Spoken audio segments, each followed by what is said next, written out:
মানে এখন তো শীতকাল চলতেছে, তো এরা হচ্ছে মানে কতগুলো ছেলে একসাথে মিলে শীতের জন্য হচ্ছে শীতের যে খেজুর রস পাওয়া যায় সেটা খেতে বের হয়েছিল।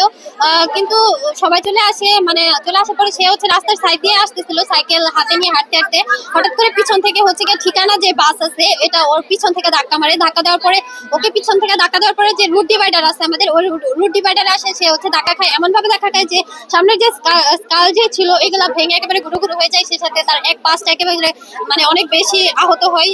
সেখানে বলতে গেলে সেখানে স্পট ডেটই হয়। মানে মানে কতটা বেশি জুড়ে এসে আঘাত করলে সে স্পট ডেট করতে পারে, মানে একটা এমন না যে সামনে থেকে সে চলমান ছিল ওনারা সামনে থেকে এসে ধাক্কা দিচ্ছে, এমন না, সে মানে স্থির ছিল সেই জায়গায় পিছন থেকে এসে ধাক্কা দিয়ে কতটা স্পিডে ধাক্কা দেওয়ার পরে সে এভাবে নিহত হতে পারে। মানে ওই ঠিকানা বাসের যে ওদের একটা দৃষ্টান্তমূলক শাস্তি হোক, সেই সাথে পুরো বাংলাদেশের একটা নিরাপদ সড়ক চাই। আর যতক্ষণ না পর্যন্ত আমাদের এই ভাইয়ের একটা সুষ্ঠু বিচার আমরা পাচ্ছি ততক্ষণ পর্যন্ত আমরা এই সড়ক ছাড়বো না। আমরা এই সড়ক অবরোধ করে আছি, আমাদের সংগ্রাম চলছে, চলতেই থাকবে। কালকে আমরা আন্দোলন করছি, কিন্তু ঠিকানা পরিবহনের কেউ আমাদের যে সুষ্ঠু বিচারের বলছিল যে দিবে, কিন্তু ওই বিষয়ে কোনো কথা বলে না, তারা আমাদের সাথে একমত না। এর জন্য আমরা আজকেও রাস্তায় অবস্থান করতেছি।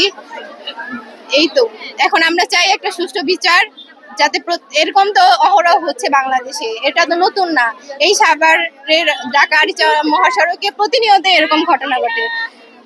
এইটা হচ্ছে কোনো বিচার পাওয়া যায় না, আশ্বস্ত করে বিচারের জন্য, কিন্তু লাস্টে আমরা কোনো বিচার পাই না। এর জন্য আমরা আবার আসছি, যতক্ষণ না পর্যন্ত প্রত্যয় হত্যার বিচার হইতেছে, আমরা সুষ্ঠু বিচার পাই, আমরা এই রাস্তায় অবস্থান করব, আন্দোলন করব, আমরা রাস্তায় ছাড়বো না। উদ্দেশ্য হচ্ছে আমার ছোট ভাই সিআরপি নার্সিং কলেজের ছাত্র, এবারের প্রথম বর্ষে ফাইনাল ইয়ার পরীক্ষা দিয়েছিল। ও সাভার থেকে আসতেছিল, পরে ঠিকানা পরিবহন পিছন থেকে ধাক্কা দিয়ে ওর মেরে ফেলে। সেই দাবিতে আমরা গতকালকে রাস্তায় নেমেছিলাম। গতকালকে রাস্তা নামার পরে আমাদের মালিক পক্ষ আশ্বাস দিয়েছিল যে আমাদের গতকালকে 3টার সময় আমাদের সাথে বসবে। তো ওনারা কিছু লোক আমাদের সাথে বসছিল এবং বলেছিল যে আলোচনা করে আমাদের আজকে সকালের ভিতর জানাবে এবং আমাদের দাবি মেনে নেবে। আজকে সকাল পার হওয়ার পরে ওনারা আমাদের সাথে কোনো কন্ট্যাক্ট করেনি, আমাদের দাবি দেওয়া মেনে নেওয়া হয়নি। সেই পরিপ্রেক্ষিতে আজকে আমরা দ্বিতীয় দিনের মধ্যে রাস্তায় নেমেছি। আমাদের দাবি আদায় না হওয়া পর্যন্ত আজকে আমরা রাস্তায় মানে চলবে, এই দাবি চলবে। আমাদের যে ছোট ভাই প্রত্যয়, তাকে ঠিকানা বাস নির্মমভাবে হত্যা করেছে। তাকে সে রাইট রুটে ছিল, লোকাল লেনে ছিল, পিছন থেকে একটা বাস এসে তাকে লাগিয়ে দেয় এবং অন্যভাবে হত্যা করে।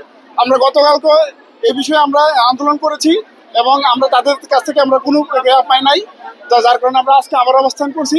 তো আমাদের দাবি যতক্ষণ পর্যন্ত পূর্ণ না হবে ততক্ষণ পর্যন্ত আমাদের দাবি চলবে, আমরা রাস্তা ছাড়বো না।